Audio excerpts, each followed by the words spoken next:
महादेव। श्री शिवाय नमस्तुभ्यम। कार्तिक का पावन महीना चल रहा है और कार्तिक मास में स्नान करना, दीपदान करना, तुलसी माँ के क्यारे के पास रोज एक दीपक प्रज्वलित करना हमें शुभ फलों की प्राप्ति होती है। कहते हैं कार्तिक मास में वैसे तो रोज स्नान करना चाहिए और कार्तिक मास के महत्व का अध्यायों का श्रवण करना चाहिए, लेकिन यदि हम रोज कार्तिक मास का स्नान नहीं कर पाते लेकिन हम कार्तिक स्नान की कहानियों का भी श्रवण कर लेते हैं तो हमें मनोवांछित फल की प्राप्ति होती है। तो आइए हम कार्तिक स्नान की एक दो कहानियों का आज श्रवण कर लेते हैं कि यदि अभी तक हमने कार्तिक मास अब समाप्ति की ओर है, इसमें से 4-5 दिन ही हमारे पास शेष बचे हुए हैं, अभी तक हमने कार्तिक स्नान नहीं किया है तो कम से कम हम कार्तिक स्नान की कहानियों को श्रवण करके ही कार्तिक स्नान का पूरा फल प्राप्त कर सकते। इनमें से जो कार्तिक स्नान की सबसे ज़्यादा कहानी प्रचलित है वो है पीपल पथवारी की कथा सींचने की कहानी। तो आइए पीपल पथवारी की कथा का श्रवण करते हैं। एक समय की बात है, एक समय एक गुजरी थी। उसने अपनी बहू को एक दिन दूध और दही बेचने को कहा। वह बेचने गई तो रास्ते में देखती है कि कुछ औरतें पीपल पथवारी सींचती हुई दिखाई दी। इस पर उसने उन औरतों से पूछा कि यह आप क्या कर रही हो? औरतों ने कहा कि हम पीपल पथवारी माता को सींच रही हैं। इससे घर में धन धान्य बढ़ता है और खोया पति भी मिल जाता है। बहू बोली, ऐसी बात है तो मैं पानी की जगह दूध व दही से सींचूंगी। गुजरी बहू ने रोज दूध दही बेचते समय पीपल पथवारी को दूध दही से सींचना शुरू कर दिया।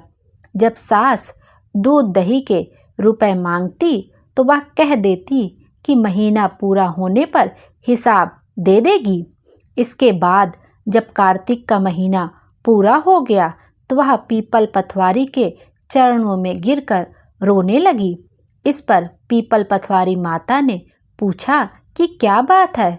तो उसने कहा कि आज सास दूध दही का हिसाब मांगेगी तो मैं क्या दूंगी?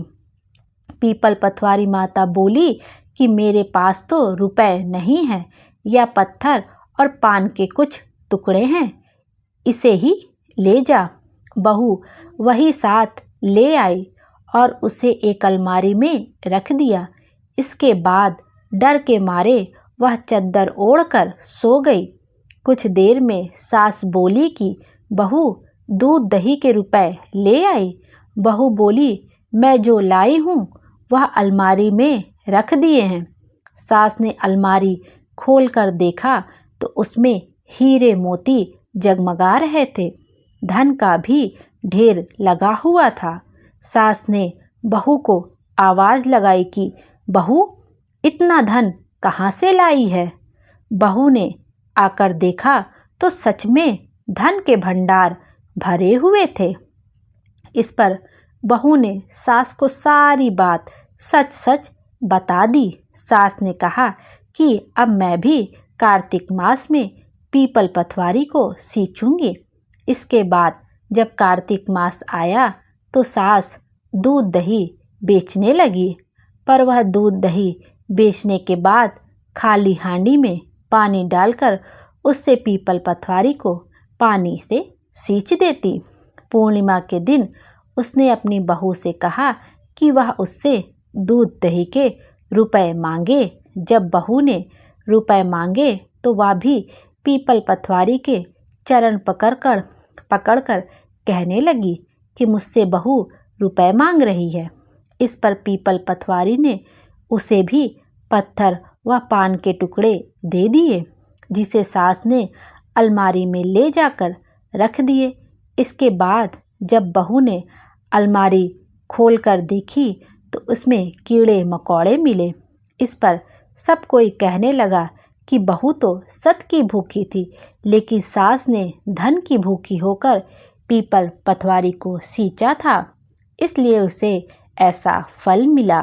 कथा के अंत में कहा जाता है कि पथवारी माता ने जैसा बहू को फल दिया वैसा सबको दे और जैसा सास को दिया वैसा किसी को भी ना दे। इस तरह से पीपल पथवारी माता की कथा यहीं पर समाप्त होती है। आइए अब दूसरी कथा का श्रवण करते हैं। कहते हैं कार्तिक माह में नित नेम बाबा की सीता माता की कथा का जरूर ही श्रवण करना चाहिए।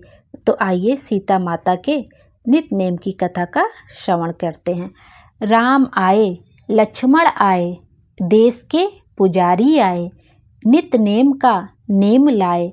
आओ राम बैठो राम, माखन मिश्री खाओ राम, दूध बतासा पियो राम, सूत के पलका पोटो राम, साल दुसाला ओढ़ो राम।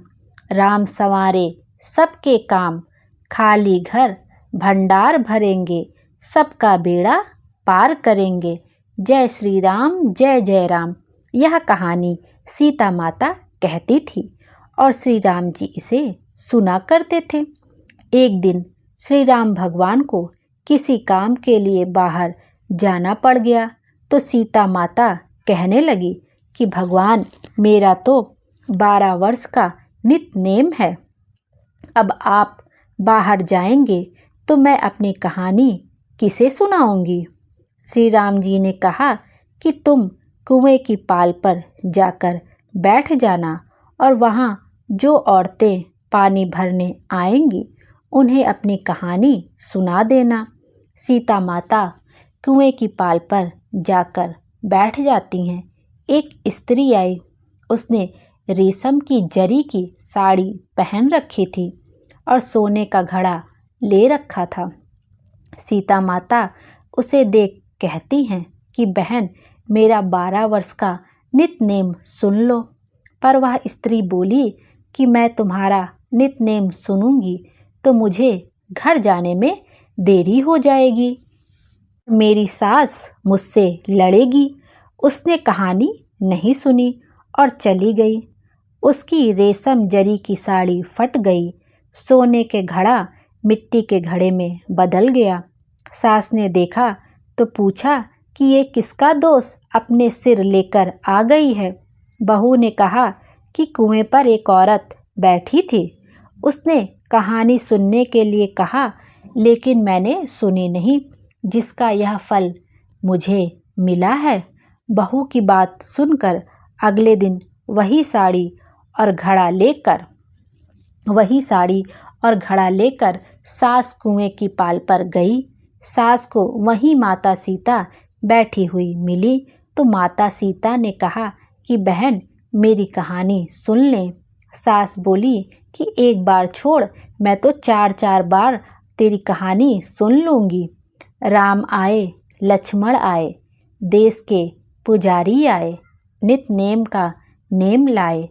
आओ राम बैठो राम, तपी रसोई जियो राम, माखन मिश्री खाओ राम, दूध बतासा पियो राम, सूत के पलका मोठो राम, साल दुसाला पोठो राम, साल दुसाला ओढ़ो राम।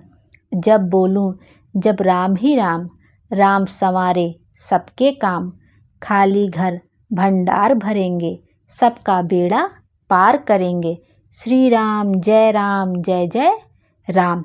इस तरह से सास बोली कि बहन, कहानी तो बहुत अच्छी लगी। कहानी सुनकर सास घर चली गई और उसकी साड़ी फिर से रेशम जरी की बन गई। मिट्टी का घड़ा फिर सोने के घड़े में बदल गया। बहू कहने लगी, सासू माँ, आपने ये सब कैसे किया? सास ने कहा कि बहू, तू दोष लगा के आई थी और मैं अब दोष उतार कर आ रही हूँ। बहू ने फिर पूछा कि वह कुएं वाली स्त्री कौन है? सास बोली कि वो माता सीता हैं, वो पुराने से नया कर देती हैं, खाली घर में भंडार भर देती हैं, वह लक्ष्मी जी का वास घर में कर देती हैं, आदमी की जो भी इच्छा हो उसे पूरा कर देती हैं। बहू बोली कि ऐसी कहानी मुझे भी सुना दो। सास बोली कि ठीक है, तुम भी सुनो। और सास ने कहानी शुरू की। राम आए लक्ष्मण आए, देश के पुजारी आए, नित नेम का नेम लाए।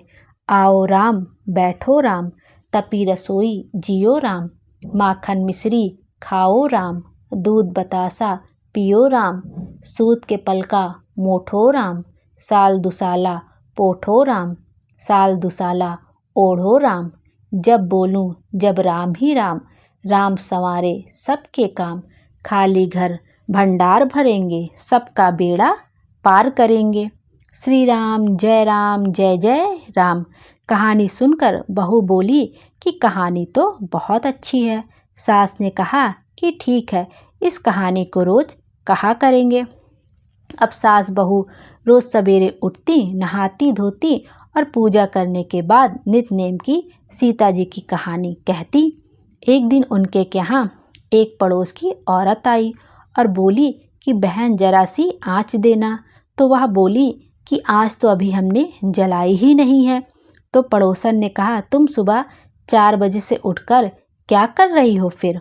उन्होंने कहा, सुबह उठकर हम पूजा करते हैं, फिर सीता माता की नित नेम की कहानी कहते हैं। पड़ोसन ने उनकी बात सुनकर फिर कहा कि सीता माता की कहानी कहने से तुम्हें क्या मिला? वो बोली कि इनकी कहानी कहने से घर में भंडार भर जाते हैं, सारे काम सिद्ध होते हैं, मन की इच्छा भी पूरी होती है। पड़ोसन कहती है कि बहन ऐसी कहानी तो मुझे भी सुना दो। फिर वह बोली कि ठीक है, तुम भी यह कहानी सुन लो। पड़ोसन ने उनकी बात सुनकर फिर कहा कि सीता माता की कहानी वह उन्हें सुनाने लगी।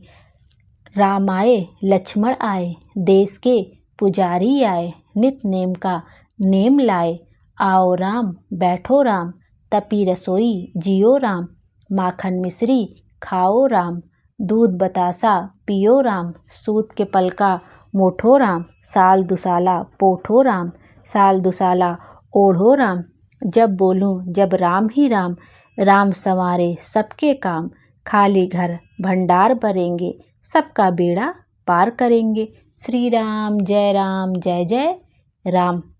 सारी कहानी सुनने के बाद पड़ोसन कहने लगी, बहन कहानी तो मुझे बहुत अच्छी लगी। अब वह पड़ोसन भी नित नेम सीता माता की कहानी कहने लगी। कहानी कहने से सीता माता ने पड़ोसन के भी भंडार भर दिए। हे सीता माता, जैसे आपने उनके भंडार भरे वैसे ही आप हमारे भी भंडार भरना। कहानी सुनने वाले के भी और कहने वाले के भी सभी मनोकामना पूरी करना और सबके भंडार भरे रखना। इस तरह से सीता माता के नित नेम की कहानी यहीं पर समाप्त होती है और सबके भंडार भरे रखे। जैसे सीता माता ने उनके भंडार भरे वैसे हमारे भी कहानी सुनने के बाद हमारे भी भंडार को भर दे। श्री शिवाय नमस्तुभ्यम। हर हर महादेव। भोले बाबा हम सब की मनोकामना पूरी करें और हमारे जीवन को खुशियों से भर दे। Thank you.